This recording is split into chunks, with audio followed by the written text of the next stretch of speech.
Sign it, Claire. I deserve better. If I was never enough, why do you sound so angry? Because I should have left you sooner. Look at you, Claire, crying while losing everything. No, Vanessa, I'm only losing what was never worth keeping. Keep telling yourself that. Claire, this company is yours?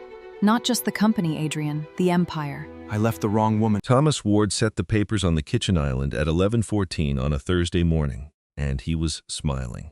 That was the part Elise Brooks would carry with her longest. Not what he said after. Not the word better, though she would hear it replayed at strange hours for months. Climbing the stairs or standing in the shower with the water going cold. It was the smile. 11 years of marriage.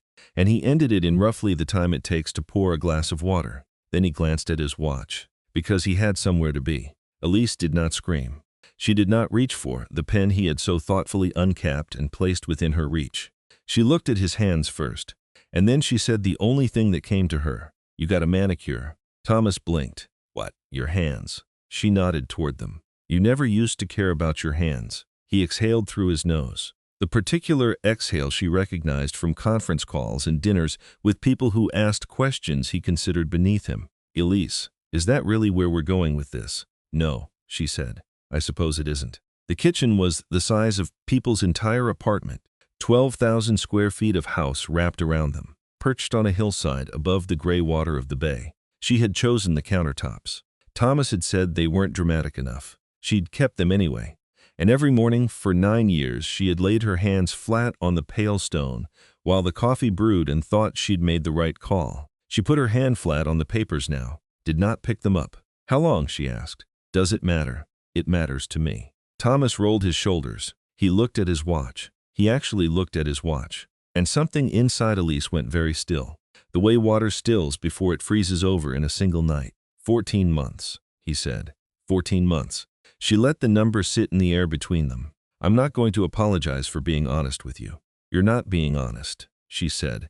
"You're being finished with me. Those aren't the same thing." He laughed. It wasn't a cruel laugh. That was the part that was hardest to absorb. It was comfortable, easy. The laugh of a man who genuinely believed he was the calm and reasonable presence in this room. "This," he said, pointing at her. "This right here, the quiet moral high ground. Do you have any idea what it is like living with someone who is always the better person? It is exhausting. Elise, I'm not saying it to be cruel. I am telling you it is genuinely exhausting. I'm sorry," she said, "that being decent to you wore you out." He pointed at her again. "There it is." She stood up. Her knees felt strange, slightly disconnected. She walked to the sink and turned on the faucet for no particular reason, then turned it off again. "Who is she?" she said, with her back to him. "Elise, you owe me her name. That much at least." A pause. "Caroline Prescott." Elise closed her eyes. She knew the name. Everyone in Portland who read a newspaper knew the name. The Prescotts had been in the Pacific Northwest since the timber years. And Caroline was the youngest daughter, 32 years old. The kind of beautiful that required significant upkeep and no apology. On the board of 4 charities she had never once staffed a table for. Photographed constantly. Quoted frequently. Empty as a rinsed glass. "Caroline Prescott," Elise repeated. "You say it like it's a sentence. I say it like it's a decision." She turned around. "How much is she worth?" "Thomas, her family." "How much?" His jaw tightened. "That's beneath you, is it? Because I think it's exactly the right question. The only question, actually. How much?" "I don't know the number," he said. "Enough. Enough that when I walk into a room with her, doors open. Enough that when people hear her last name, they stop what they're doing. Am I supposed to be ashamed of that? I came from nothing. Elise, nothing. And I'm finally in rooms where things actually happen. And I need someone who belongs in those rooms." She looked at him, and I don't. He didn't answer. "Say it," she said. "Don't make me drag it out of you. Just say it." He looked at her then. Really looked. For maybe the first time in 2 years. The gray sweater she'd put on that morning without thinking about it. Her hair pulled back with a plastic clip she'd bought at a drugstore. No jewelry except her wedding ring. No makeup. 39 years old and not fighting it. "You don't belong in those rooms," he said. Something shifted in Elise Brooks's face. Not anger. Not grief. Something quieter than both. And infinitely worse for the man standing across from her. Though he was far too pleased with himself to notice it. She let go. Right there in the kitchen she had designed. In the house she had largely paid for and never told him she'd paid for. Elise Victoria Hartwell released the only thing she had spent 11 years actually wanting. Okay, she said. Thomas frowned. Okay, I heard you. That's it. That's all you're going to say. Here was the thing about Thomas Ward, the thing he would spend years slowly understanding about himself. He had not come into that kitchen for a divorce. He had come for a reaction. He had wanted her to throw something, to beg, to fall apart spectacularly enough that he could tell the story later, quietly, over drinks, with a rueful shake of his head. He could have said he tried. He could have said, you should have seen her. Without her giving him that, he had nothing to build the narrative on. She was not going to give him that. Do you want me to make this easier for you? She said. You want me to fall apart so you can walk away feeling justified? That's not what I said. You have been trying to make me terrible for 2 years. The way I dress, the way I eat, my laugh. She paused. Do you remember what you said about my laugh at the Henderson dinner? He looked away. You said it was rural. There were 8 other people at the table, Thomas, and I laughed right along with them because I loved you. And I thought being small was worth it if it made you feel big. She tilted her head slightly. I'm not saying that to hurt you. I'm saying it because I'm never going to be in a room with you again after tonight. And I would like the record to be accurate before I go. Jesus, Elise. Nobody is dying here. It's a divorce. Nobody's dying. She agreed. She picked up the papers. She watched relief flood through him the moment she did, and it was honestly the most honest expression she had ever gotten from her husband. 11 years.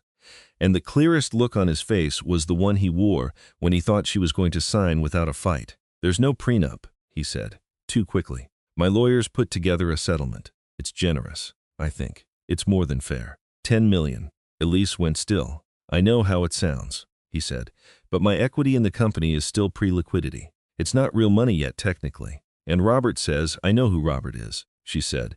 I met him at your 35th birthday. I made the cake. He had the grace to flinch. Barely. $10 million. Elise said again, quietly, and if Thomas Ward had been paying any attention at all, if he had learned anything in 11 years about how this particular woman operated, he would have heard what was underneath her voice. It was not outrage. It was pity. That's what you think I'm owed. It's a fair number for 11 years. Elise, be reasonable. That's more than most people ever. I'm not talking about the money, she said. I have never once been talking about the money. That is what you cannot hear. That's what you have never been able to hear. She set the papers back down. You're not offering me $10 million. You're offering me a price. You're telling me what I was worth to you. And I want to be absolutely sure I have it right before I walk out of this house, because I am going to be carrying it for a very long time. You're doing it again, he said, his voice going hard. Yes, she said, I am.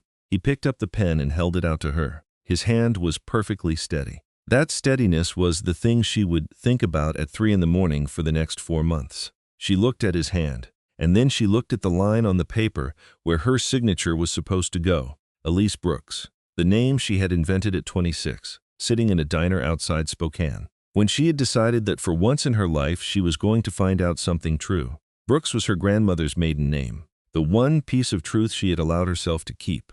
After everything we built together, she said, do you honestly believe I was the thing holding you back? Thomas didn't hesitate, yes. And Elise Victoria Hartwell signed her name. She did it neatly. The way she had been taught to sign things at 14 years old by a man in a Zurich office who told her that a Hartwell signature had once moved a national currency and should never, under any circumstances, be careless. She kept the pen, set it back down on the marble. Click. I hope she is everything you think she is, Elise said. She is. Then I'm glad. She meant it. That was the strange thing about her. She absolutely meant it. I'll be gone by Friday. You can keep the house, Elise. She stopped at the doorway to the hall. She did not turn around. One day, she said, something is going to happen to you. Something you didn't see coming. Something that lands at 2 in the morning. And you're going to reach for your phone. And you're going to realize that the only person who ever answered without asking what you needed first is gone. She paused. On that day, I want you to remember that you had a manicure. Then she walked out. Thomas Ward stood alone in 12,000 square feet of house and felt, to his own vague surprise, absolutely fine. He called Caroline from the car. It's done, he said. How did she take it? Her voice was warm and a little amused, lightly bored. And he loved that about her, the way nothing ever seemed to fully land on her. Quiet, Thomas said. She was very quiet about it. A small pause. Poor thing, Caroline said. And then, softly, "It's not her fault she's, small." Thomas laughed. He would think about that laugh later, replaying it alone in a room with no furniture in it, and want to put his fist through his own skull. 20 minutes, he said, and drove down the hill without once checking the rearview mirror. Elise sat in her car in the driveway for 37 minutes, and she did not cry.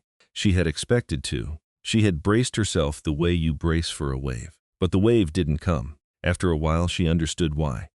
And understanding it was worse than crying would have been. She had already grieved him. She had done it slowly over 2 years, in pieces so small she hadn't noticed she was doing it. The night he corrected her grammar in front of his operations director. The morning he stopped saying goodbye when he left. The dinner where he introduced her as my wife and then never said her actual name, not once, in 3 hours, in a room full of people. The man in that kitchen was a stranger. You do not cry when a stranger leaves. She cried for the boy in the studio apartment. The 27-year-old with the cracked laptop and a hole in his left sneaker who had sat across from her in a coffee shop and said, "I think I can actually do this. Is that insane? Tell me honestly if that's insane." And she had said, "It's not insane." And she had meant it more than she'd ever meant anything in her life. She cried for the night his first investor walked. He had sat on the bathroom floor with his back against the tub and said, "I'm nothing. I'm literally nothing." And she had gotten down on that cold tile beside him in her work clothes and held his head against her shoulder for 2 hours without saying a word. She cried for the morning of the acquisition, when he'd picked her up in a parking garage and spun her in the air and shouted her name so loud it echoed off 4 floors of concrete. She cried for 11 years. Then she wiped her face with the back of her hand, picked up her phone, and made a call she had not made in 9 years. It rang once. "This is Whitfield." She closed her eyes. Arthur Whitfield's voice had not changed at all. 50 years of extremely serious work had done nothing to it. "Arthur," she said. The silence that followed was so complete she thought the call had dropped. Then, very carefully, "Say your name. You know my name. I need you to say it. I have waited 9 years and 2 months to hear you say it, and I need you to say it out loud." She looked up at the house on the hill. Every light was burning. Thomas never turned off the lights. "Elise Victoria Hartwell," she said. A sound came down the line that might have been relief or might have been something else entirely. "Where are you?" Arthur said. "Portland." A pause. "You have been in Portland?" "Yes, for 9 years." "Elise," his voice cracked, in a way she had never heard from him before. "Your grandfather died believing you were gone. Do you understand what you did to him? He kept your seat at the head of the table for 5 years, empty chair at every board meeting. And God help the man who asked about it."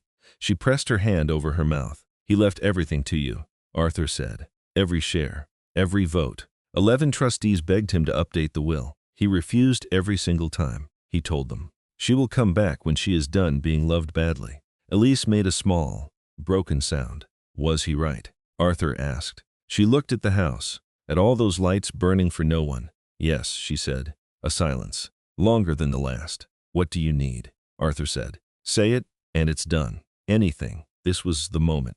This was the moment the whole story would turn on, though no one involved understood that yet. Not Arthur, not Elise, certainly not Thomas Ward, who at that exact second was pulling into the circular drive of a house in Lake Oswego with the radio up, singing along, completely content. Elise could have said one word, and Thomas Ward's company would have ceased to exist by Tuesday. Not damaged, not embarrassed. Erased so thoroughly that in 6 months no one in the industry would be able to remember the name without looking it up. The Hartwell Foundation did not compete with companies. It decided whether they had ever been real. She thought about it. God help her. She thought about it for 4 full seconds. "I need a car," she said, "to the airport. And I need you to not ask me a single question until we are in the air. Elise, there's a company here. Arthur, Thomas Ward, Ward Systems." She heard him go absolutely still. "I know that name," he said slowly. "We've been holding paper on that name." "I know," she said. "Elise," his voice went very careful. "Whose paper is that?" "Mine, every round, every bridge loan. When his Series A collapsed in 2018, I bought the debt through 3 shells so he'd never find my name in it. I've been quietly holding that man's entire company up with both hands for 9 years, and he has never once known. Not for a single day." The silence on the line was oceanic. "Why?" Arthur said. "It wasn't really a question. It was a wound." "Because I wanted to know if he loved me," Elise said. "I needed to find out if he could. Elise, I know. And does he? She looked at the lit-up house, the manicured hands, the $10 million, the easy, comfortable smile when he set the papers down. No, she said. The word came out small and final and clean. And something inside her that had been alive for 11 years lay down very quietly and stopped. What do you want me to do? Arthur said. Nothing, Elise said. Not one thing. Don't touch him. Don't call anyone. Don't go anywhere near that company. She started the car. He built it. He thinks he did. Let him have it. He did not build it. Arthur said quietly. He believes he did. Those are different things. I know, she said, but he is about to find out. Arthur Whitfield sat in his New York office and understood. With a chill he would describe to exactly one person years later, precisely what she meant. She was not going to destroy Thomas Ward. She was simply going to stop. 9 years of invisible hands were going to lift off his life all at once. And he would have to hold himself up for the very first time. At the exact moment he had completely convinced himself he'd been doing it all along. He won't survive it, Arthur said. That's not my decision to make anymore, Elise said. It never was. I just kept making it anyway. She hung up. She drove past the gate, past the lit windows, past the last 9 years of her life. And somewhere behind her, in a house full of people who mattered, Thomas Ward was raising a glass to new beginnings. And 40 people were saying it back to him. And not one of them, not a single one, knew that at 10:51 that night, a woman on a hillside had quietly let go of a rope that had been holding up his entire world. On the plane, Rosa DeLuca came to stand in the aisle and could not speak for almost a full minute. Rosa had worked for the Hartwell family for 22 years. She had held a 9-year-old Elise's hand at her mother's funeral. She had waited, like all of them, like Arthur, like every person who had known the name. We looked for you, Rosa finally said. Her chin was trembling. Every one of us, every year. I want you to know that. Not one of us ever stopped. Elise put her hand over Rosa's. I know, she said. Was he good to you? Elise was quiet for a moment. At first, she said. She looked out the window. Below, the lights of the city slid away into the dark, one by one, like someone was switching them off. And somewhere in all that receding light, a man was laughing easily in a room full of the right people, certain, all the way to the bone, that he had just made the smartest decision of his life. Elise Victoria Hartwell watched the city disappear, and she did not look away until it was completely gone. Chapter 2.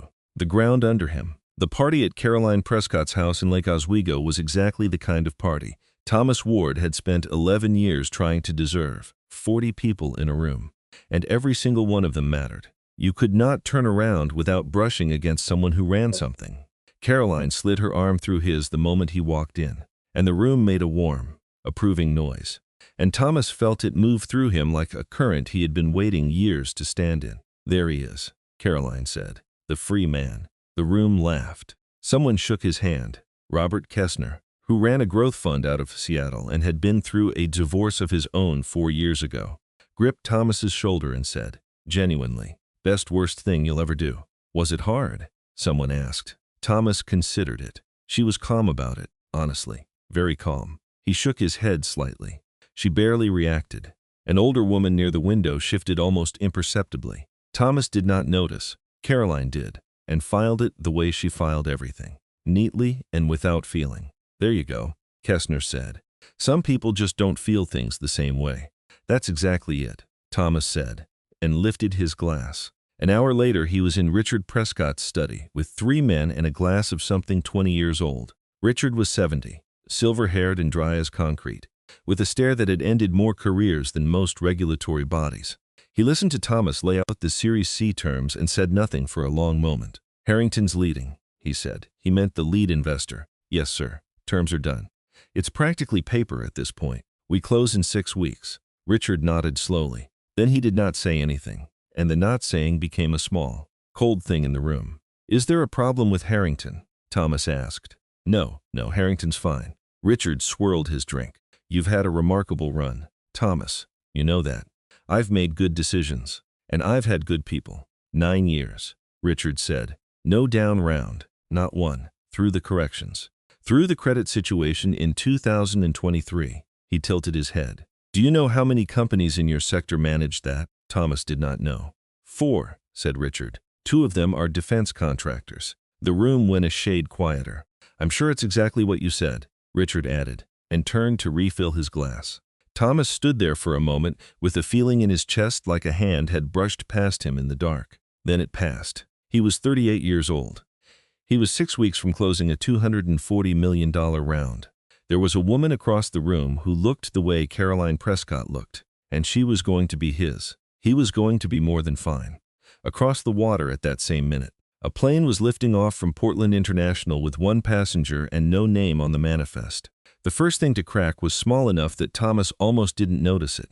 8 days after the party, on a Tuesday morning, his CFO, Daniel Yoon, who had been with the company for 6 years and who had never once raised his voice in Thomas's presence, came into the office, closed the door, and stood there. Thomas looked up. Dan, Harrington's out. Thomas put his pen down. What? The whole round. They pulled this morning. That's not possible. We're 40 days from close. It's done. James called me Friday. James isn't returning calls now. Then call Alan. I'd called Alan. Daniel's voice did something strange. Alan hung up on me.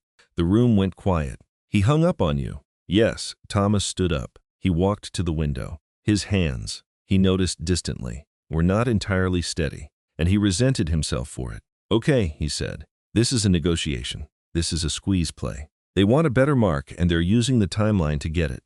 Dan, these guys do this. They always do this. Thomas.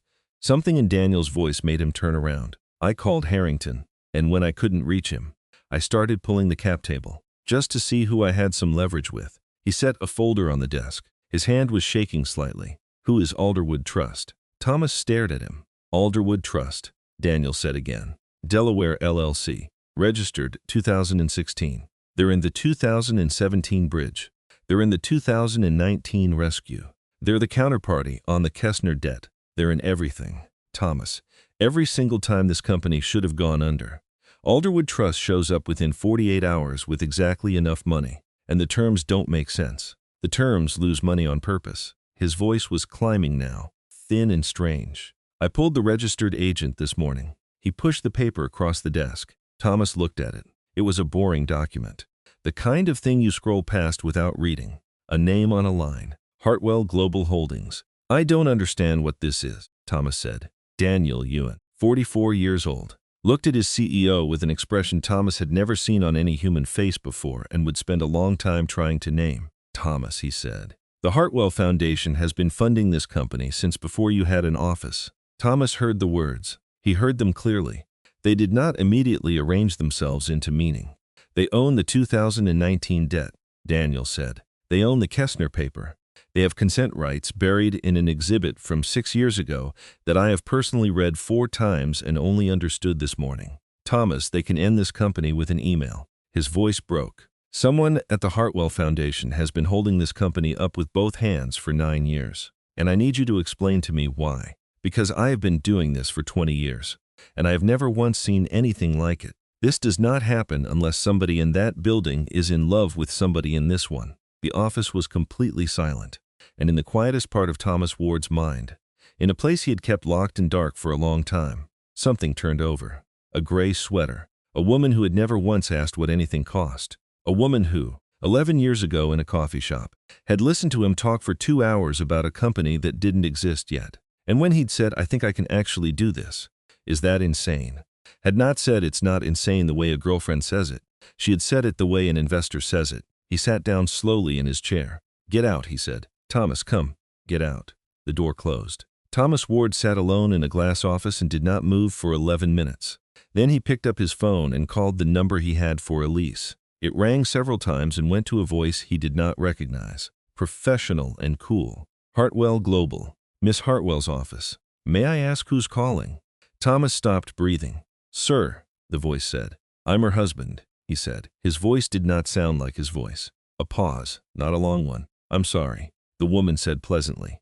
Miss Hartwell isn't married. The call ended. He sat with the phone against his ear for another 30 seconds before his arm remembered how to move. Then he called back. It rang once and went to voicemail. He called again. Voicemail. He called a third time and an automated recording told him in a flat, neutral voice that this number was no longer accepting calls from his line. He stood up so fast his chair hit the glass wall behind him. Within an hour, he had every document with the name Alderwood on it stacked on his desk. 41 pages. 9 years. Daniel Yuan stood in the doorway and said, "You want to know something? Nobody out there is angry at you. That's the part that's going to take the longest to get over. They're not angry. They're embarrassed for you." Then he left. Thomas opened the folder. The first page was a wire confirmation dated March of 2017, $400,000. He remembered that money. God, he remembered it. That was the money that had kept the lights on when their first major partnership collapsed. That was the money he had stood in a parking lot and screamed about, face tilted up at the gray Seattle sky. He had called it the moment the universe finally agreed with him. He had told that story at 6 different conferences. He had told it to Caroline in bed. Made himself the hero of it. Shaped it the way you shape the stories you tell about yourself until they fit just right. The sender was Alderwood Trust, LLC. By the 6th page, his hands had stopped pretending to be steady. He called Caroline. She answered on the 3rd ring, laughing at something in the background. "I need you to do something for me," he said. The laughing stopped. "Okay, your family knows people at Hartwell. I need a meeting." A silence that had a specific texture to it. Thomas. Her voice had gone careful and flat in a way he had never heard from her. "Nobody gets a meeting with Hartwell. That's not a thing. My father has been in this city for 50 years. And he has been in the same room as a Hartwell exactly twice. And both times he was invited. Then get me invited. For what? For my company." Thomas. A long pause. He could hear her breathing. "Why would the Hartwell Foundation care about your company?" There it was. The moment. He could feel the weight of it. The whole rest of his life balanced on what he said next. And Thomas Ward, who had built a 9-figure valuation on his ability to read a room, opened his mouth and said the single worst sentence available to him, "Because my wife runs it." The silence that followed was very long. "Your wife," Caroline said. "Elise, I didn't know." "Caroline, I swear to you I did not, your wife," she said again, very quietly. And he understood that she was not asking. She was counting something. "Every story you told me about your company. Every time you talked about making it on your own." A pause. "The parking lot story." "Thomas, you told me the parking lot story." "I didn't know. That's worse." And then Caroline Prescott, who had been raised specifically not to raise her voice, raised her voice. "Don't you understand? That is so much worse. If you'd known, you would just be a liar. But you didn't know. Which means you are a man who was carried for 9 years and genuinely believed he was walking." The line went dead. He called back. Blocked. He called the house. He called Richard Prescott's assistant, a man who had taken his calls 35 times in the past year, and heard a voice say, "Mr. Prescott isn't available." Thomas asked when he would be. The man said, "He won't be." 90 seconds. That was how fast it moved. The story broke on a Thursday morning, not a headline. 600 words in an industry newsletter that only 4,000 people read. But every one of those 4,000 people mattered. By noon it was everywhere. By 2 in the afternoon, a photograph surfaced. It was 9 years old. Taken at a charity event neither of them had particularly wanted to attend. Shot by someone's date on a phone with a cracked lens. Thomas Ward, 29, in a rented tuxedo, laughing at something outside the frame, and beside him, half turned away in a plain black dress with no jewelry at all. A woman looking up at him with an expression that no one had ever bothered to look at closely. In 9 years of the photograph existing, someone looked at it closely that Thursday. By 4 o'clock it had 11 million views. The internet gave it a name. They called it The Last Honest Man, because of the way she was looking at him. Thomas saw it for the first time in his car in the parking garage at 4:20. He sat there and looked at his wife's face from 9 years ago. And he understood, with a completeness that took the air cleanly out of his body, that there had not been a single second in 11 years when that woman had not been entirely on his side. Not one. He got out of the car and was sick on the concrete. The Hartwell Foundation issued a statement on Friday. 2 sentences. The Hartwell Globe Foundation does not comment on portfolio matters. The foundation confirms that Miss Elise Hartwell has resumed her role as chair. That was all. No name for him. No acknowledgement that he had ever existed. In the language Thomas had spent his whole adult life learning to speak. That said everything. Marissa Chen knocked on his office door at 4 that afternoon. She had been with him for 7 years. She was his second employee. She had turned down 2 other offers to stay. "Board's called an emergency session," she said. "Thursday morning." "Fine, Thomas. They're not calling it to discuss the round." His mouth went dry. "I have 41%. You have 41% of the common." She looked at him and he watched her decide, right there in the doorway, whether to be kind, The Alderwood paper converts on a change of control trigger, she said. Tom ran the numbers this morning. If the Hartwell entity ever chose to convert, your 41 becomes 19. You have not controlled this company since 2019. The only reason you thought you did is because whoever was running that position never once picked up the phone. Thomas sat down. 19, he said. Since 2019. He looked at his hands. So when I fired Marcus, when I took us into the enterprise pivot, when I sat in that boardroom and told 8 people this was my company and I would run it how I wanted. Yes, Marissa said. She could have stopped me. Any day, any hour. Yes. Why didn't she? Marissa Chen, who had met Elise exactly 5 times over 7 years, including once at a company Christmas party where Elise had spent 40 minutes on the floor with Marissa's daughter building something out of drinking straws while 30 executives ignored them both, said the truest thing anyone said to Thomas Ward that entire year. She was never trying to own you, Thomas, she said. She was trying to keep you. Then she left, and Thomas Ward sat alone in his office until 9 o'clock that night, when he finally went home to a house with every light on and no one in it. Richard Prescott called on Saturday morning. Thomas's hands were shaking when he answered. Mr. Prescott. I'll be brief, Richard said, that dry, bloodless voice. Caroline is in Vancouver. She'll be there for some time. I would consider it a personal favor if you did not try to find out how long. Sir, I'm not calling to threaten you.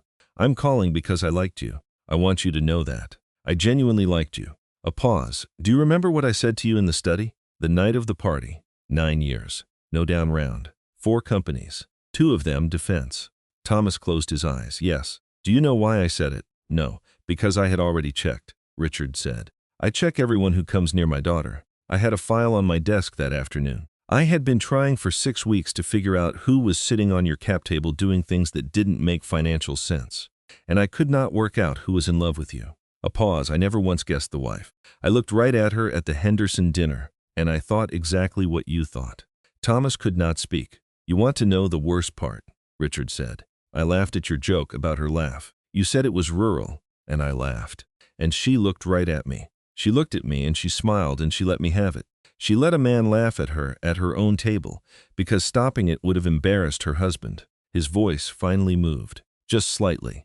I have been in this business for 51 years. Thomas, I have met 4 people with what I would call real power, not money power, real power, and every single one of them was quiet. He exhaled. Goodbye. The line went dead.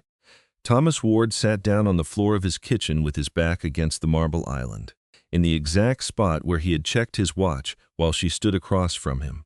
And he understood that the woman in the gray sweater had been the most powerful person in every room they had ever shared for 11 years. And he had spent the last 2 of those years trying to make her smaller. He stayed on the floor until almost dawn, when he finally got up.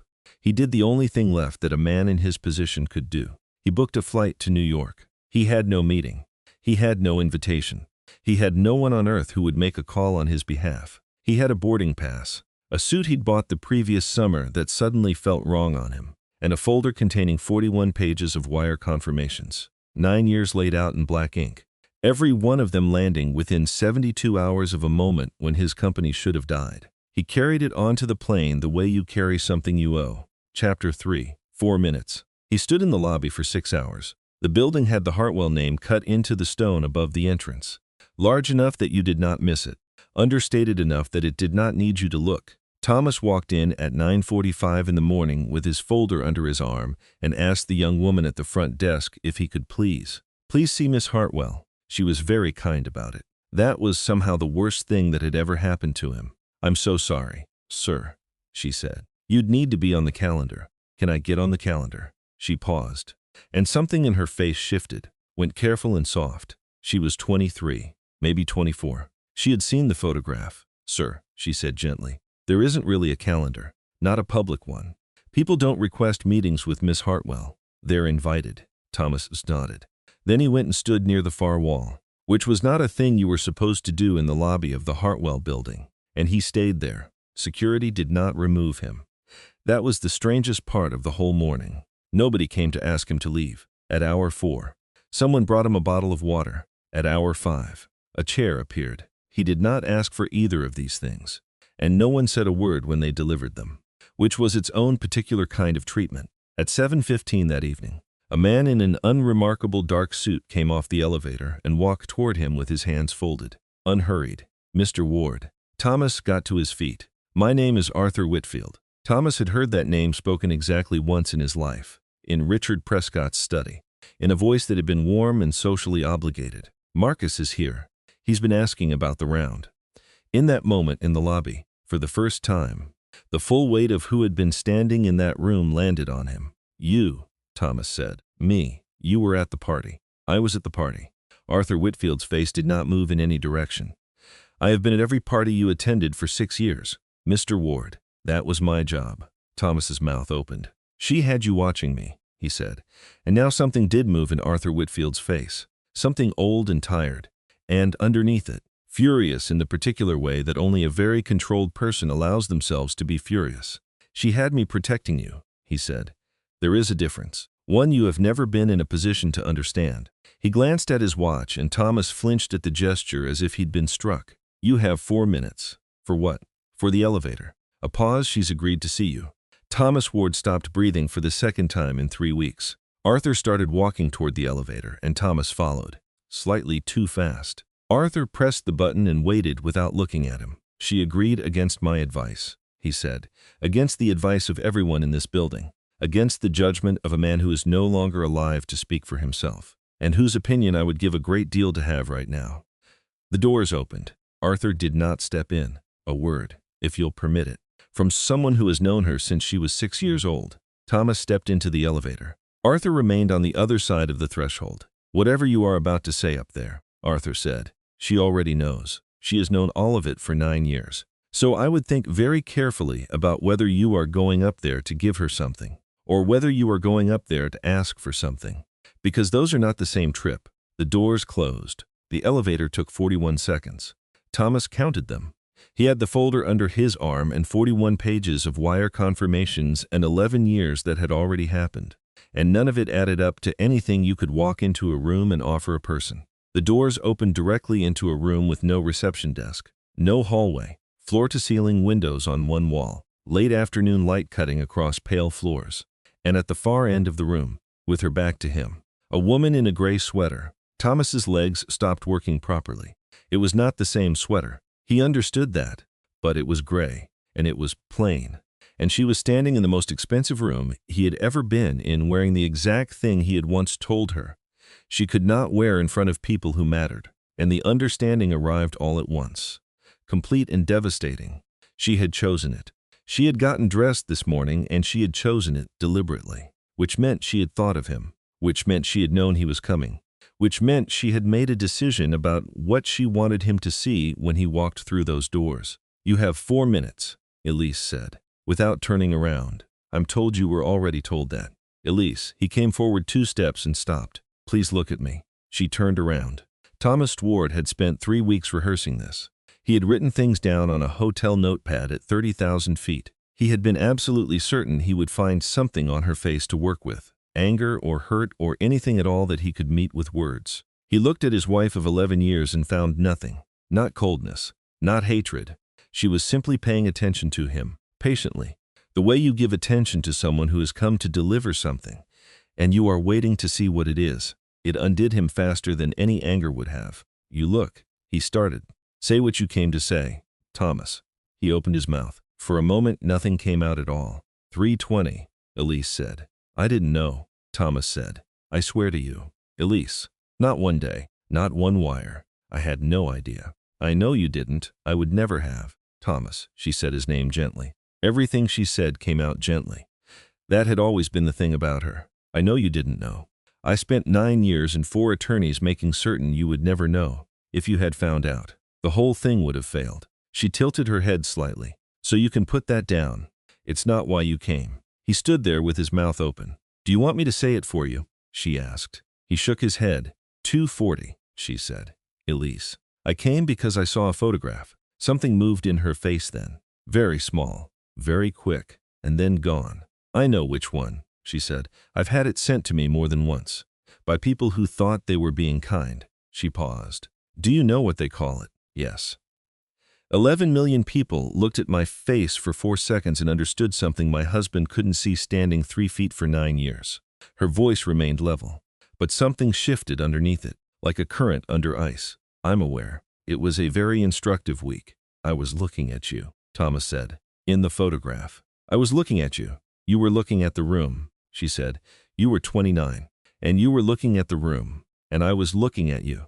That's the whole photograph. Thomas, that's not a tragedy. That's just a Tuesday. She glanced at the clock on the wall. 1 minute. Thomas put the folder on the table between them. 41, he said. She looked at it without touching it. 41 wires, he said. March 2017. $400,000. I stood in a parking lot and I screamed at the sky. I told that story to 7 conferences. I told it to Caroline. His voice was going. I made myself the hero of it. And the whole time it was you on the other side of the wall, wasn't it? You were in the house that morning. I was making breakfast, Elise said quietly. You were making breakfast. He stared at her. You were crying when I came back in. I picked you up. I said somebody believes in me. And you said somebody always did. She looked away. That was the first time she looked away from him. He had been in this room for less than 4 minutes and it had taken until that moment. I said somebody always did, he said. And I laughed. I heard it as something a wife says. You told me. You told me right there in the kitchen and I heard it as kindness, because you had already decided what I was, she said, turning back to him. Her eyes were steady, not tearful. Steady, that's not an accusation. That is the entire discovery. Once a man decides what size you are, he stops hearing anything that doesn't fit. I told you the truth 6 different times over 9 years. Thomas, not in code, out loud, in plain sentences. And every time you heard it as something small. Stop, he said. You asked. I know I asked. His voice cracked apart. Elise. He dropped to his knees on the floor of the Hartwell Global Foundation. He did not plan it. His legs simply decided. I love you. I have always loved you. I made the stupidest mistake any man has ever made, and I will spend the rest of my life. Which one? She said. He looked up at her. Which mistake? She said. I've had 3 weeks to be precise about this, and I need you to be precise too. Are you apologizing for Caroline, for the papers, for the $10 million, a pause, or for the fact that none of it worked the way you thought it would? That's not fair. She crouched down in front of him, so they were level. She put her hand against the side of his face, and it was so quiet and so familiar and so absolutely without cruelty that for 1 second Thomas thought he had done it, thought he had somehow said the right thing. Look at me, she said. He looked. If you had come on day 2, she said. If you had shown up at a motel outside Spokane when I was still crying into a towel like someone who had never been hurt before in her life, if you had knocked on that door and said only, I made a mistake. I don't want the house. I don't want any of it. I just want to come home. Her thumb moved once across his cheekbone. I would have opened it. He could not breathe. That is the truth, she said, and I will never say it again. Day 2, day 10, day 19. I would have opened that door. I would have hated myself quietly for the rest of my life, and I would have done it anyway, because I loved you that much, and I am not as strong as people currently seem to believe. Elise, but you didn't come on day 2. She stood up. Her hand left his face. You came on day 22, 4 days after Daniel found the Delaware filing, 9 days after the round collapsed, 60 hours after Richard Prescott stopped taking your calls, and 40 minutes after you ran out of people to call. She looked down at him with a kind of exhausted gentleness that was worse than anything else could have been. You came when you found out who I am. That's not why, he said. Elise, that is not why I came. I know, she said. I believe you. I actually, genuinely believe you. And it doesn't matter. Thomas, it doesn't matter at all. How can it not matter? He had finally asked the right question. He had asked it on his knees. 3 weeks too late. Elise looked at him for a long moment. Because I will never know, she said. For the rest of my life, I will never be able to know. That is what you took. Not 11 years. Not my trust. Though you took that too. You took the answer. She stepped back. I spent 9 years building the only experiment that could have told me whether someone could love me for exactly what I am. Nothing more. And you ran it. Thomas, you ran it all the way to the end. And the result came back clean. And now there is no second experiment. There is no version of this where I get to try again. I am 40 years old, and everyone in the world knows my name now, and I am never going to know what I am to anybody ever again. The room was completely silent. So no, Elise said. I'm not angry. I am not punishing you.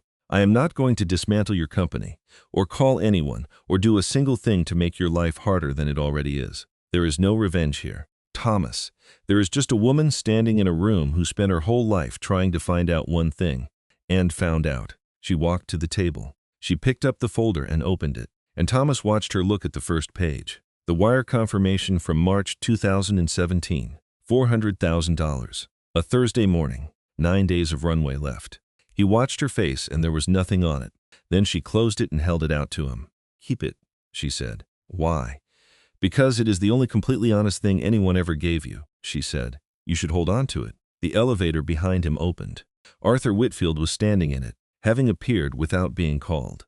The way he had apparently been appearing without being called for the past 6 years.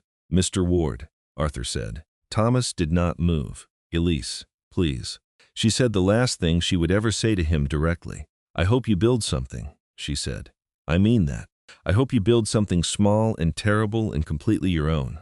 I hope it is hard. I hope it fails once, at least, so that you survive it for real this time. That is not a curse. Thomas, it is the only gift I have left, and I am giving it to you on purpose. Then she turned her back. Arthur came out of the elevator, put one hand on Thomas's arm, and Thomas allowed himself to be walked into it, the way you allow someone to help you out of a car wreck. Grateful for the hand without being entirely sure where your legs are. The doors closed. Thomas had one last look at Elise standing in the room with her arms folded around herself. And then the seam of the elevator shut, and she was gone. Neither of them spoke until the 22nd floor. She was going to take you back, Arthur said. Thomas's head came up. I want you to carry that, Arthur said, watching the numbers. I am not being cruel. I am being accurate. And accuracy is the only thing I have to offer anyone at my age. The elevator moved quietly downward. On day 2, I received a phone call at 4 in the morning from a woman I have known since she was 6 years old.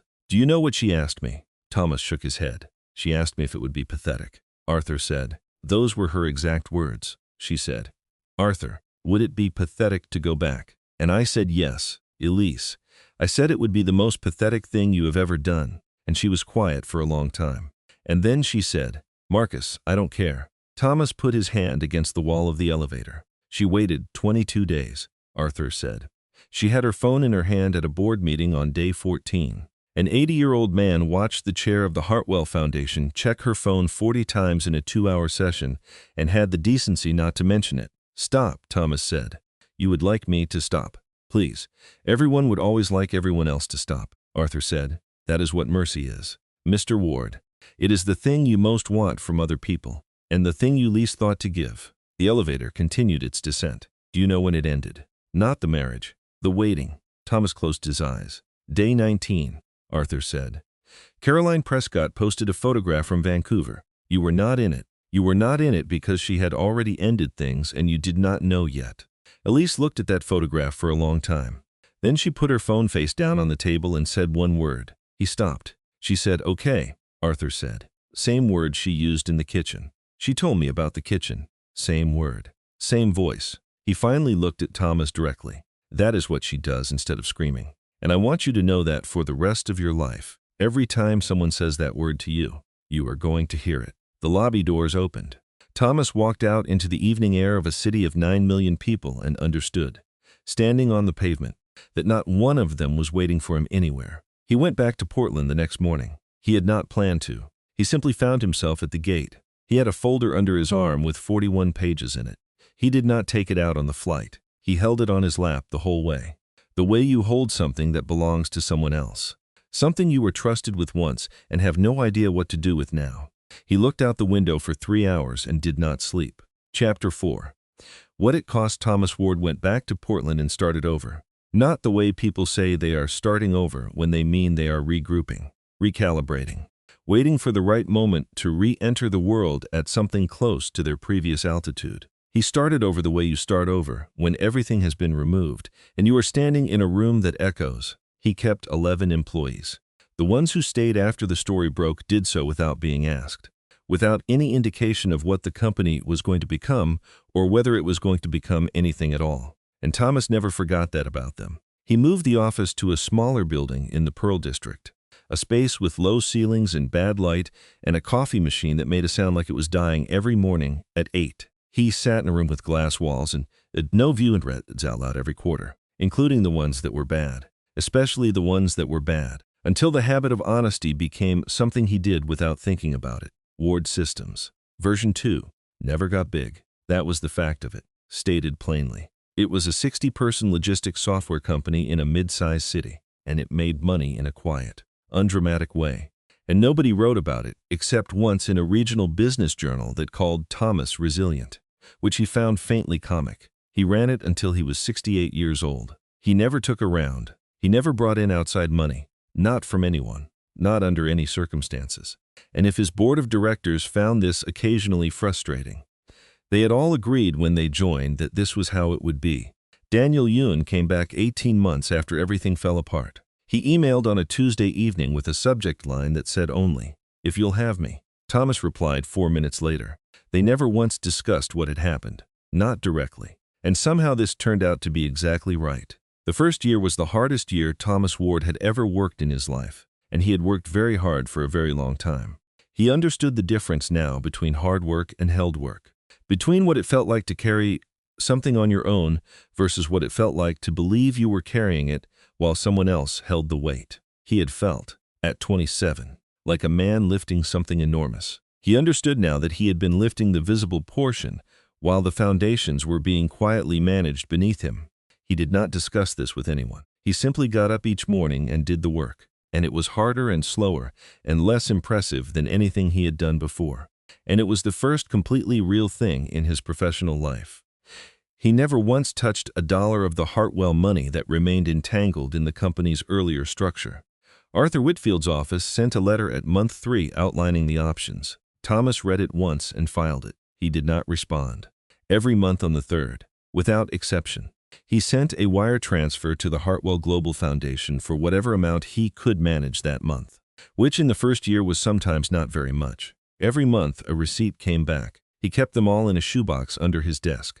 Daniel Yuen noticed the shoebox once and did not ask about it, because Daniel Yuen understood, by then, exactly what it was. He did not remarry. He tried. He was honest enough with himself to admit that he tried, which was its own kind of progress. There was a woman named Sarah Novak who came into his life in the 4th year. She was a pediatric nurse who worked long shifts and read books on her days off and laughed at things that were actually funny and deserved. Without question. Someone who was fully present. They were together for almost 2 years. She was patient with him in a way he did not earn, and he was grateful for it in a way that never quite translated into being what she needed him to be. On a Wednesday evening in the 2nd year, she sat across from him at his kitchen table, and she said, "I need to ask you something, and I need the real answer." "Okay," he said. "Am I in a room with you?" Sarah said. "Or am I in a room with the two of you?" Thomas Ward looked at this woman who was kind and funny and entirely good, and he said, "The two of us." She nodded very slowly. Her eyes filled up. "Thank you for not making me figure that out on my own," she said. "I appreciate it. I'm sorry." "Sarah, don't be sorry. Just be honest." She stood up and wiped her face with the back of her hand. "Can I say something terrible?" "Yes, I'm not angry," she said. "I'm not even hurt. Not really. I'm jealous." She picked up her jacket from the chair. "Not of her, of you, because you know what it is. I've been in 4 relationships in my life and I have never once known what it is. The actual thing. Not just the version that's convenient." She put on her jacket. "Whatever she was to you, you know what it is. That's more than most people get." She left, and Thomas sat at the kitchen table for a long time and then did the dishes. Because that was what you did. That was the last time he tried. He learned to cook. He got a dog. He became, over time, a man who was easy to be around, which was not the same thing as being happy but was a legitimate thing to become. He showed up for the people in his life in the small ways that he had never paid attention to before, and he found that the small ways added up differently than he had expected. He never stopped sending the wire on the 3rd of each month, not once, in 10 years. Did he miss it? Victoria Hartwell went back to New York and built something. She walked into a board meeting on her 3rd day back and looked at 11 men who had not seen her since she was 30 years old. And she said the sentence that those 11 men would repeat for the rest of their lives. "We are going to stop lending to people who cannot lose." Henry Marsh, 80 years old. Her grandfather's lawyer for 40 of them, said, "That is everyone we lend to." "Yes," Elise said. "It took 9 years. Not all at once, piece by piece." She took 140 years of quiet generational money management and pointed it in a different direction entirely.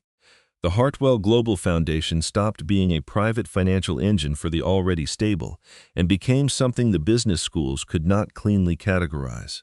It went out to 19,000 people over 11 years.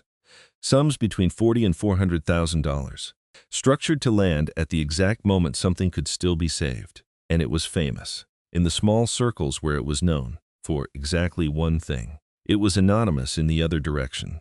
The recipients never knew where the money came from. The foundation did not tell them. It did not ask for acknowledgement. Did not attach conditions that would have made the source visible. Did not in any way arrange things so that the person receiving the help would know whose hands were involved. Henry Marsh asked her about it once. In the second year. Elise, he said. Why anonymous? Because if they know it's us, she said, they'll never know if they did it themselves. He looked at her over his reading glasses for a long moment. That is the most precise cruelty I have ever heard described as generosity, he said. I know exactly what it costs, Elise said. That's why I'm qualified to give it. She called it the Brooks Initiative. The press eventually noticed and tried to figure out why. They never did. She was good at the work. She had always been good at it, but she was better now. In the way that people are better at things. After they have stopped pretending the work is something other than what it is. She sat in difficult rooms and she listened and she said what she thought.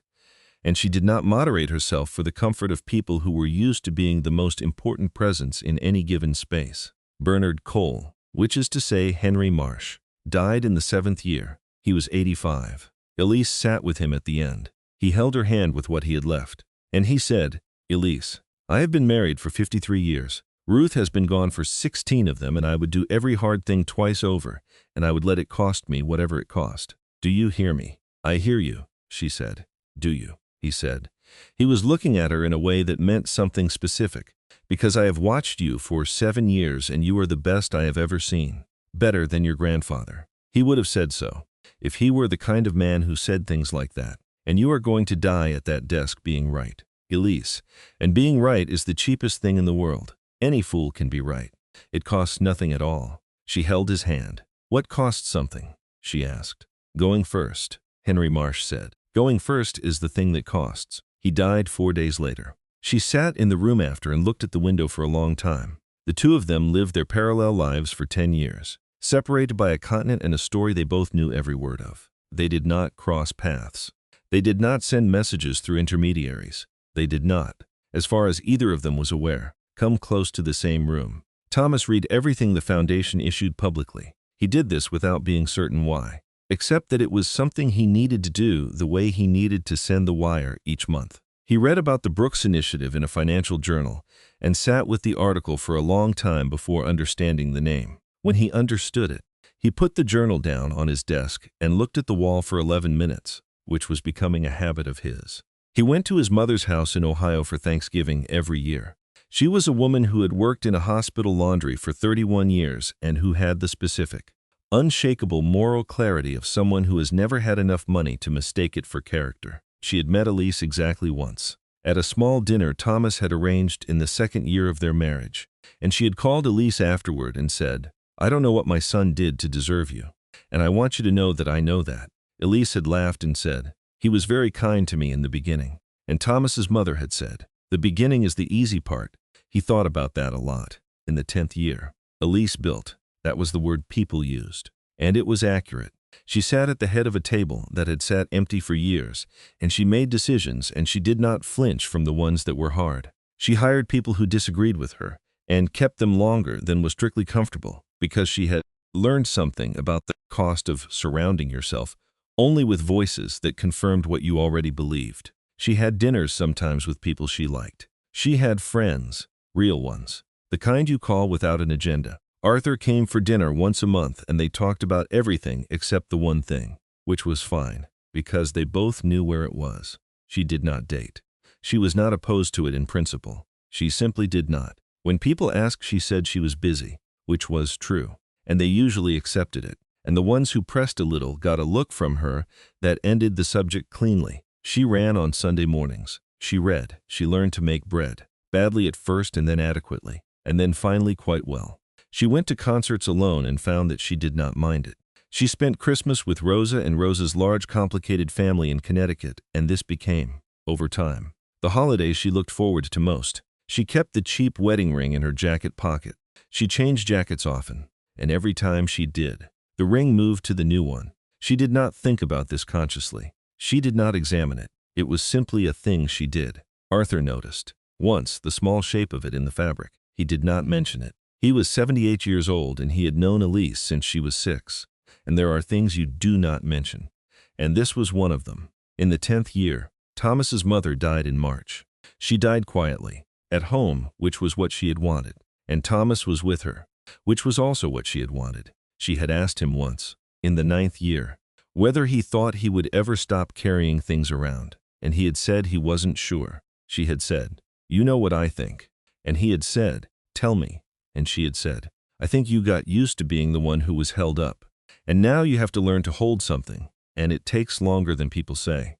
He gave the eulogy himself because there was no one else to give it. She had not been a woman who collected people. She had worked hard and loved specifically and not wasted herself on impression. He stood in a small room in Ohio with 11 people in it and looked at the single piece of paper he had written it on. And he said, "She was a woman who worked at a hospital laundry for 31 years. Nobody wrote about her. When I was young, I thought that meant she was small. I spent a long time learning that the people who hold everything up are never the ones in the photograph. And by the time I understood it, I had already let go of the only other person I ever met who lived that way." He stopped and had to start again. Her name was Amelia, and she was worth all of it. He had not planned to say that name. It came out the way true things come out, which is without warning and without permission. He folded the paper afterward and put it in his jacket pocket. He kept it there. He did not know, standing in that small room in Ohio, that the paper had been photographed from a distance by the journalist who covered local obituaries for the county paper, and that the photograph would run small and blurry in the print edition with a circulation of 4,000, and that someone in New York would find it and know exactly what the handwriting in the margin was, because they had been checking for 10 years. He did not know any of that yet. He flew home to Portland. He went to the office on Monday. He sent the wire on the 3rd, the way he always did. He got the receipt, the way he always did. He put it in the shoebox. He did not know that 2 days later, in a building with her family's name in the stone above the door, a 78-year-old man was going to sit across from the woman he had known since she was 6 years old and put a folder on the desk between them and say, very quietly, "Look at the photograph." Chapter 5. Going first, Arthur Whitfield turned 78 in March, and Elise brought him lunch from the restaurant 2 blocks from the building, where they had eaten lunch together at least once a month for the better part of a decade. She found him in his office sitting very still with a cup of coffee he had not touched. The stillness was different from his usual stillness. Arthur Whitfield was a man who had been still in many rooms over many years, but this was a different quality of it. "Arthur," she said, "you look awful." "I'm 78, he said. "You looked 78 when you were 55. This is something else." She sat down across from him, which she rarely did. Usually she stood at the window or leaned against the bookcase. Sitting across the desk from him meant she was treating it as a meeting, which meant she thought he needed to be taken seriously. "What is it?" Arthur Whitfield looked at her for a moment, then looked down at his desk. "His mother died," he said. Elise's hands went cold. "When?" 9 days ago. 9. She stopped. She looked at him. "Arthur, I know," he said. "I'm not going to apologize. I've had 10 years to decide what I am to you. And what I am is the last person alive who is willing to hand you something you'd rather not have." He slid a folder across the desk without touching the cup of coffee. "So here." She did not touch the folder. "What's in it?" "The obituary," he said. "It ran in a paper in Ohio. A few thousand readers. 11 people came to the service." He gave the eulogy himself. A pause. "There's a photograph." "Arthur, look at the photograph." "Elise." She opened the folder. The image was small and slightly blurry, the way photographs in small regional papers are blurry. Shot from the back of a room by someone who had been covering a local obituary and happened to aim their camera at the right moment. A man she had not seen in 10 years. Standing at the front of a planed room in a suit that didn't quite fit, 47 years old, gray at the temples. He was holding a single sheet of paper. She looked at the paper. In the upper margin of it, upside down in the photograph, almost imperceptible, blurred to nearly nothing, handwriting that was not his. Elise made a sound she had never made in front of another human being. He kept it, Arthur said. She could not speak. The Kestner confirmation, February 2019. He kept it. And when his mother died and he had to stand in front of 11 people and find something to say, he wrote it on the back of the only thing he had left of you. Elise put the photograph face down on the desk and covered her face with both hands and wept the way she had last wept at age 9 in a hallway outside a room where men were speaking in serious voices about her mother. Arthur did not move. He did not say a word. He had known her since she was 6 years old, and he understood at last, with complete clarity, exactly when to do nothing. It took her 4 minutes. Then she sat up and wiped her face with the back of her hand, the way she did everything, without ceremony. What did it say? She asked. What? The eulogy. Arthur, you checked. You always check. What did he say? Arthur was quiet for a moment. He said she was a woman who worked at a hospital laundry for 31 years, he said, that nobody had ever written about her, that when he was a boy, he thought that meant she was small. Arthur stopped and had to begin again. He said it took him until he was 47 to understand that the people who hold everything up are never the ones in the photograph, and that by the time he understood it, he had already let go of the only other person he had ever met who lived that way. Elise sat very still. He said her name, Arthur said, in a room in Ohio, in front of 11 people who had no idea who he was talking about. He looked at her directly. What did he say? She asked. He said her name was Elise Brooks, and she was worth all of it. The office was completely silent for a long time. Elise stood and walked to the window. She stood with her back to the room and did not speak. Arthur watched her. He had watched her for 10 years. At board meetings where she was the most composed person in the building. In hallways after calls that would have broken most people.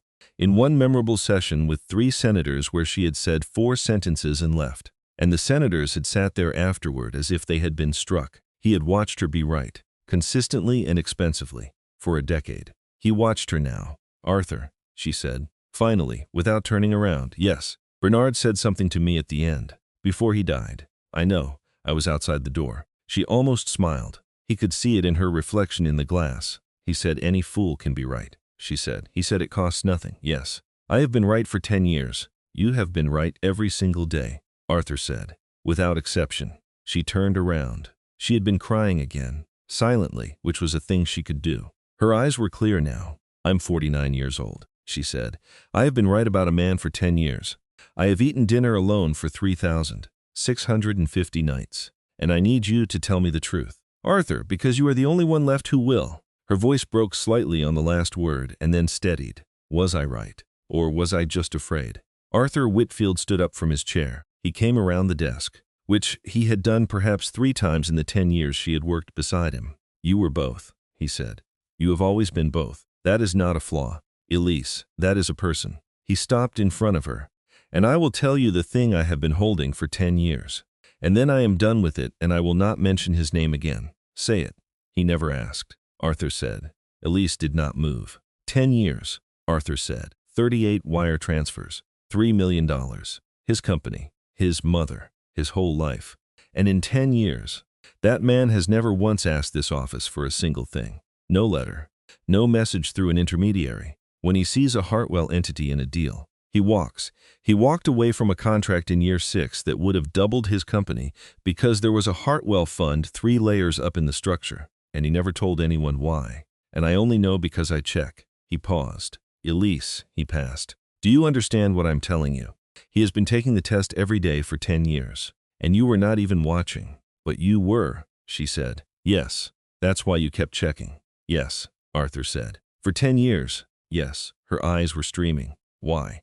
And Arthur Whitfield, who had known her since she was 6 years old, who had held her hand at her mother's funeral, who had waited 9 years and 2 months for a phone call and then spent 10 more years in a chair checking the name and deal structures, said, because your grandfather said you would come back when you were done being loved badly, and he was right about that. And I have been sitting in this office for 10 years waiting to find out if anyone was ever going to love you well. He looked at her. Elise, I'm 78. I would like to see it before I go. That is the entire reason. That is all of it. I am an old man, and I would like to see it once. Elise Sterling stood in the middle of the room. Her arms were at her sides. Get me a car, she said. Arthur's face did not move. Where to, he said. Elise reached into her jacket pocket. Her fingers found the small shape she had been carrying for 10 years through 4 apartments and 300 board meetings and 11 winters. She held it in her palm for a moment. The cheap ring Thomas had bought at 28 with money he did not have, crying a little when he gave it to her, embarrassed about the crying. She closed her fingers around it. Portland, she said. She flew that night. She did not call ahead. She did not have anyone call. Rosa DeLuca came to stand in the aisle at 30,000 feet, exactly as she had 10 years ago, and looked at Elise for a long moment and then sat down without saying a word. There was nothing to say. Rosa had known her for 22 years. She knew what the jacket pocket meant. Arthur had asked to come. Nobody had the heart to say no. He sat at the back of the plane with his hands folded and did not ask a single question, because that was the deal, and Arthur always kept his deals. She found Thomas Ward on a Thursday evening at 6:45 in the parking lot outside his building in the Pearl District. He had a bag of groceries in each arm and was loading them into the trunk of a car that was 12 years old and had a dent in the rear panel that had apparently been there long enough to become permanent. He was wearing a jacket she did not recognize. He had gone gray at the temples in a way that made him look like himself, but more settled, like a photograph that had finally developed properly. He did not see her at first. She stood 20 feet away and watched a 47-year-old man put groceries in the trunk of his car on a Thursday evening. And she thought, with the particular clarity that comes from waiting a very long time for something, that she had run the entire experiment the wrong way around. She had spent 9 years hiding to find out if he could love her with nothing. She had never once asked whether she could love him with nothing. He turned around. Thomas Ward dropped the bag. Neither of them moved. "Elise," he said. His voice was barely a voice. "Is someone dead? Is it Arthur? Is it?" "No," she said. He put one hand on the car. He needed it. "I don't understand," he said. "Elise, I don't." She could not speak yet. She was still closing the 10 years between them in her head, arranging them into something she could stand in front of. "I came to ask you something," she finally said. "Anything," he said. His voice was shaking badly. "You don't even know what it is yet. Anything, Elise. It's been 10 years. Anything." He was crying and did not seem to know it. She watched a tear move down the side of his face, and he didn't raise his hand to it, too focused on her to notice. She took a breath. "If I had never been a Hartwell," she said, "if there was no foundation, no name on any building, no money from any direction, if I had been exactly the woman in the gray sweater and nothing more, a woman who worked at a desk somewhere and made a bad joke sometimes and had a laugh people described as rural." Her voice came apart on the last word. She let it, and steadied, and kept going. "Would you have?" "Yes," Thomas said. "You don't know the question yet." "I have known the question for 10 years, he said, and it came out of him like something tearing loose. "It is the only question. It is the only thing I have thought about since I was 38 years old." "Yes, Elise, yes, not because I'm a Hartwell. I didn't know you were a Hartwell when I loved you," he said. "That is the whole thing. That is the entire thing. I loved you when you were nobody. I stopped when I was somebody. There is no version of that story where the money is the villain." His voice dropped. "I'm the villain. I have had 10 years and I have never once been able to make it anybody else's fault. And I am not going to start now." She stood there with her hand over her mouth. "I'm not asking you for anything," Thomas said. "I want you to know that. I have a company and a dog and a friend and a shoebox full of wire receipts. And I owe you more than I will ever be able to repay. And I am going to die owing it. And that is fine. That is the best arrangement I can imagine. I am not asking you for anything. Elise, I want you to go home and I want you to be all right. I want you to know there has not been one day, Thomas. Not one day in 10 years. Elise, not one." He stopped. She reached into her pocket. She had carried it for 10 years. Through 4 apartments and 3,650 dinners eaten alone. And 140 years of stone with her family's name cut into it, and every board meeting and every right decision and every night when being right turned out not to be the same thing as being okay. She held out the ring. Thomas looked at her hand. "Elise," he whispered. "I can never pay it back," he said. "I know that. I know. There is no number. There is no day where I will have." Thomas. She was crying and she was smiling and she was 49 years old. And she had been carrying a sentence in her chest for 10 years that she had never once allowed herself to say out loud. Not to Arthur. Not to Rosa. Not in the journal she sometimes wrote in at midnight. Not anywhere. "I don't want it back," she said. She closed the last 3 steps herself. They married 11 months later in a room with 9 people in it. Daniel Ewan stood up for Thomas. Arthur Whitfield walked Elise down an aisle that was 12 feet long in a room that was not a church and did not need to be. Rosa DeLuca cried so hard she had to sit down during the vows, which made Elise laugh, which was the sound that Thomas would identify afterward as the moment he understood the word relief in a way he never had before. There was no press, no announcement, no statement from the Hartwell Global Foundation, because it was not a portfolio matter. Thomas Ward never touched a dollar of Elise's money. Not before, not after, not in the years that followed. He ran his 60-person company until he was 68 years old. And it was never dramatic, and it never got big. And some quarters were better than others. And he read the numbers out loud to his people every single time. On the 3rd of each month, without exception, he sent a wire transfer to the Hartwell Global Foundation. The amount changed over the years, sometimes more, sometimes less, depending on what the company had done that month and what felt right to him. A receipt came back every time. He kept them all in the shoebox. When the first shoebox filled up, he got a second one and labeled it in pen. 2 continued. He kept both under his desk. Elise never told him to stop. She never told him to keep going. She understood what the wire was. He was not paying a debt. He could not pay a debt of that size. He knew it and she knew it, and they never once discussed it because it did not need to be discussed. Every month he was saying, "I see you," every month, for the rest of his life. She let him. That was the mercy of it. That was the whole story. Really. Not the money, not the years, not the photograph with 11 million views, not the empty chair at the head of a table, not the wire confirmations in a shoebox or the cheap ring that traveled through a decade in a jacket pocket. The story was a woman who understood what the gesture meant and let him have it anyway. Because you can be right for 10 years and eat alone for 3,000 nights and build something remarkable from a wound.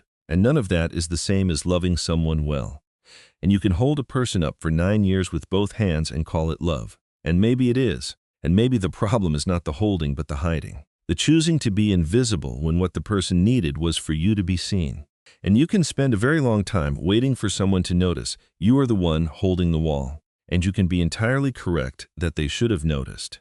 And still understand one day, slowly, the way you understand things that cost something, that waiting was not the same as going. Henry Marsh was right. He was right about the cheap ring on a parking lot evening. And he was right at 85 with his hand in hers. And he was right every time in between. Being right costs nothing. Going first is the thing. If there is someone standing quietly beside you right now, the kind of person who shows up without being asked and says nothing when you say the wrong thing and believes in you on the days when you have given them very little reason to, look at them. Look at them today. Because a person who will hold you up without asking you to notice is not a permanent condition. They are a choice, renewed quietly, day after day. And the day they stop renewing it is the day you find out how much of what you thought was yours was actually theirs. Thomas Ward found out at 38, standing in a parking lot in the rain, holding a grocery bag. It was, in the end, the luckiest thing that ever happened to him. Not the rescue, not the wires, not the 9 years of invisible hands. The stopping, because the stopping was what finally made him look.